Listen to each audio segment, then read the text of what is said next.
తెలుగు రాష్ట్రాల్లో బీజేపీ స్థితిగతులను సమీక్షించారు ప్రధాని నరేంద్ర మోడీ. ఈ సందర్భంగా ఇరు రాష్ట్రాల నేతలకు కూడా ఆయన కాస్త గట్టిగానే క్లాస్ తీసుకున్నట్టుగా తెలుస్తోంది.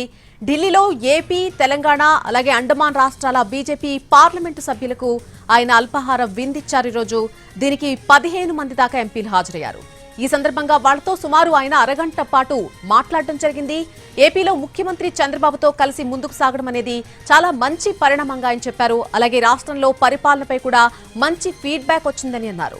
అయితే వైసీపీ అధినేత జగన్ తో పాటు ఆయన పార్టీ సోషల్ మీడియాలో చేస్తున్నటువంటి విమర్శలకు బీజేపీ కూడా చాలా ధీటుగా సమాధానం ఇవ్వాలని స్పష్టం చేశారు ప్రధాని. తెలంగాణలో బీజేపీ ప్రతిపక్ష పాత్ర పోషించడం లేదని అన్నారు ప్రధాని. మంచి టీంని పెట్టుకుని సమర్థంగా ఎదుర్కోవడానికి సమస్య ఏంటి అంటూ కూడా ప్రశ్నించినట్టుగా తెలుస్తోంది. అలాగే తెలంగాణలో బీజేపీ గ్రాఫ్ పెరగడానికి మంచి అవకాశాలున్నా దాన్ని ఉపయోగించుకోవడంలో మాత్రం విఫలమవుతున్నారని ఆగ్రహం వ్యక్తం చేశారు ప్రధాని నరేంద్ర మోడీ. జాతీయ పరిణామాలపై కూడా తెలుగు ఎంపీలు యాక్టివ్గా ఉండాలని అన్నారు.